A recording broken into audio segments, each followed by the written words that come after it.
بسم الله الرحمن الرحيم الحمد لله رب العالمين والصلاة والسلام على أشرف المرسلين سيدنا محمد وعلى آله وصحبه أجمعين وبعد.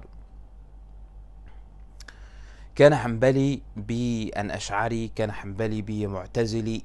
We always ask these questions about different possibilities when it comes to al-aqaid. Can you as a Hanbali be anything? Logically you can be anything, and being Hanbali in fiqh doesn't determine what you are in al-aqidah. Being Hanbali in fiqh is a choice. That means that you trust Ahmad bin Hanbal radiallahu anhu and the ai of his madhab the most, or you are convinced with their usul, you are convinced with their methods. But your choice in al-aqaid cannot be affected by any of these factors. Trusting someone or so. Being something in al-aqidah has to do with your ijtihad in the matters of al-aqidah. Al-aqidah is established on al-ijtihad. So when you think about it, you can be anything, but you will never see in the history of Muslims, in the history of al-Hanabila, Hanbali who was Mu'tazili. It doesn't happen. It happened that some of the Hanabila were Ashari in al-Aqidah, but it doesn't happen that you find a Hanbali who was a Mu'tazili.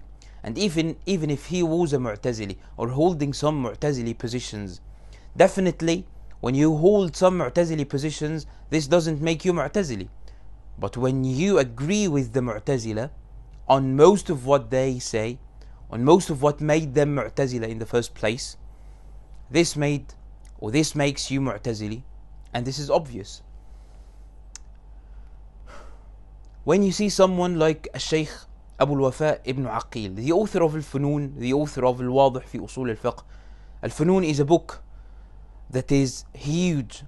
It hasn't reached us. Maybe most of what we have of that book are manuscripts, and we've got a small part published. 800 volumes.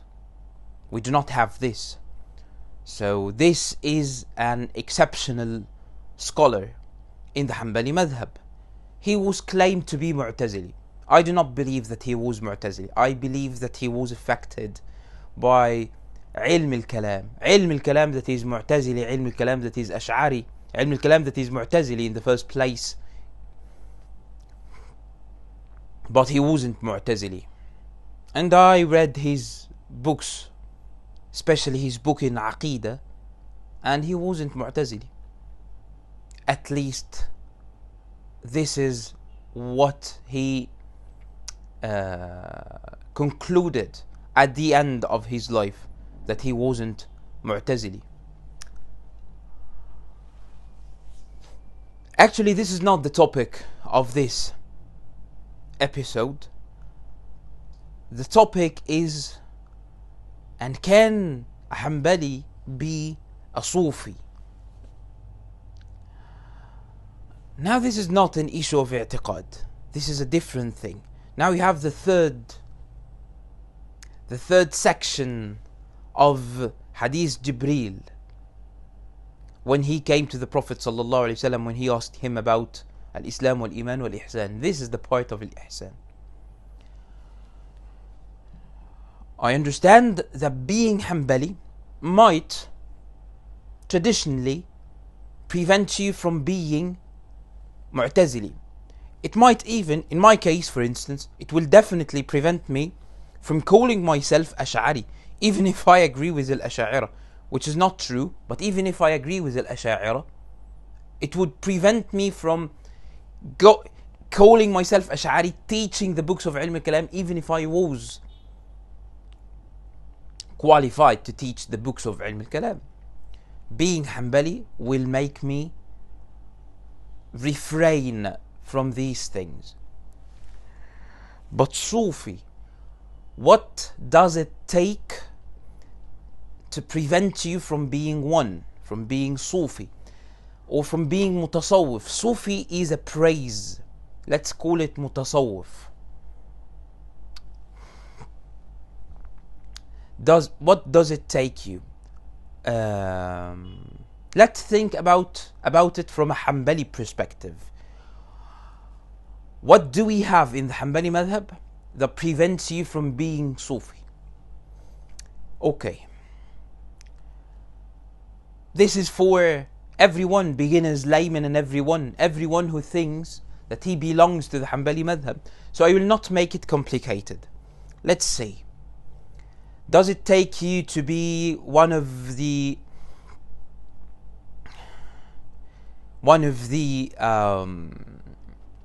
harshest enemies of Al-Ash'ariyah? So let's find an example.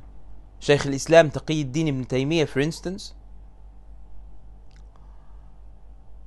he was Sufi. He was buried in the graves of Sufiyya. His father was Sufi. He was buried in the graves of Sufiyya. A couple of his brothers, they were Sufiyya. They were buried in the graves of Sufiyya.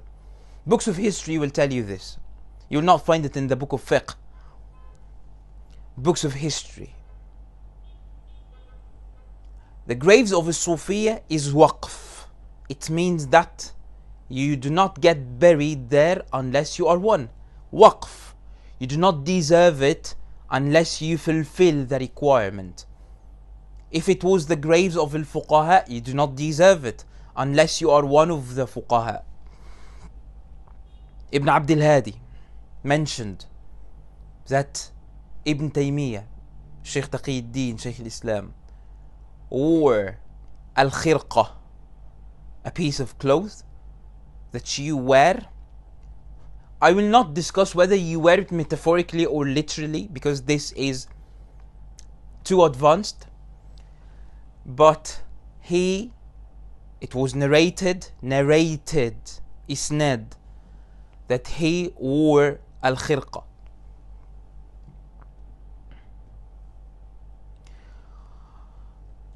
Same thing was claimed for Ibn al-Qayyim, but this is not my main concern right now. I'm talking about the greatest figures of Al-Hanbaliyya. He had wird.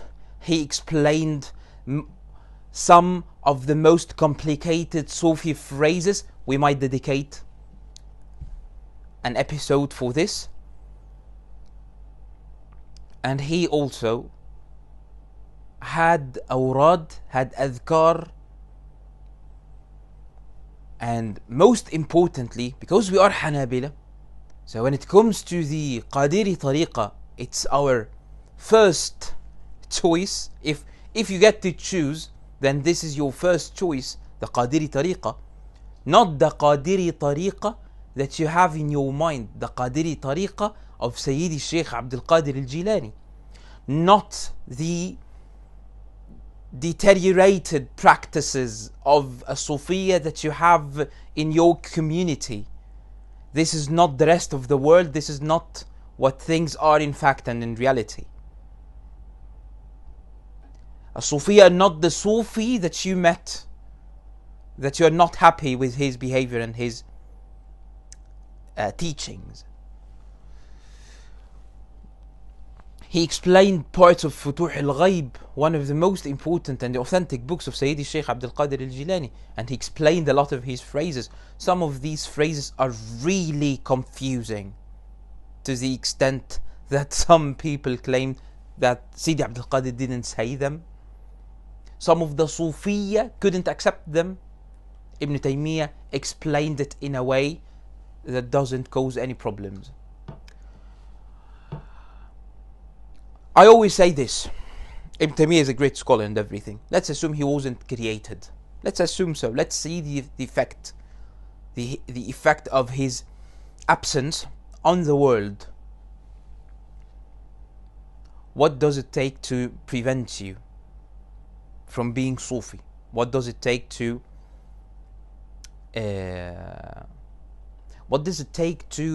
make you decide that a Sufiya is a bad thing for you as a Hanbali?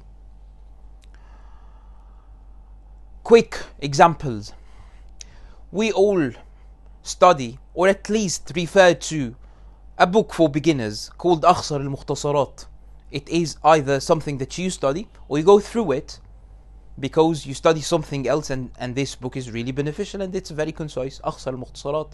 The author is Shaykh Muhammad البلباني, Muhammad ibn Balban, Badruddin Muhammad ibn Balban radiyallahu anhu. In his Thabat is a book in which you collect asanid together, and in order to give your student everything about you, everything about what you narrate. And this is the Thabat. In his Thabat, he came to the part where he says, I narrate the Hanbali fiqh, and he said it like this. I was asking the question, what does it take to prevent you? Now, what do you say to justify that you are not Sufi? This is an integral part of being Hanbali. He said, I narrate the Hanbali fiqh and the Qadiri tariqah. And then he gave us an isnad that included all the important figures. And I might give you this isnad one day, inshallah. Including Shaykh al-Islam Muwaffaq al-Din ibn Qudam al-Maqdisi, who is the direct student of Sayyidi al-Shaykh al-Baz al-Ashhab Abd al-Qadir al-Jilani.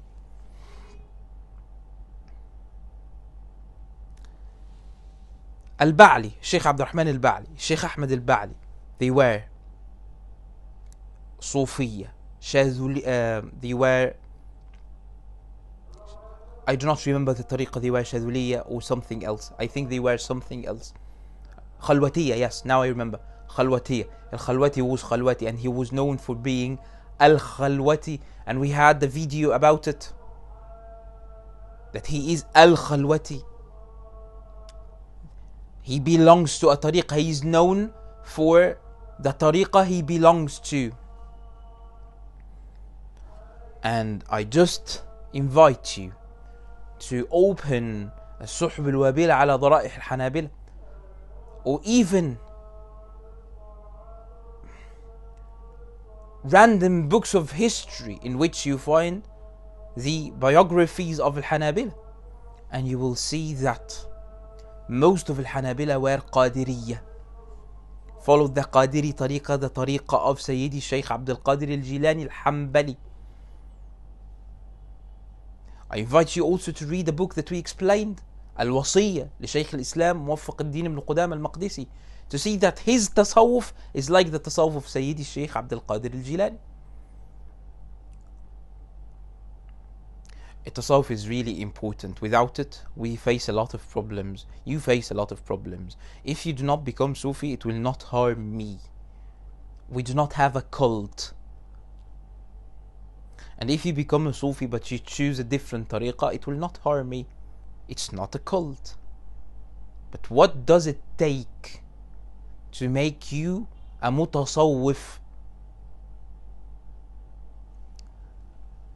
This is the question that you need to answer. You do not need to answer this question in the comments or anything. You need to answer this question so that you have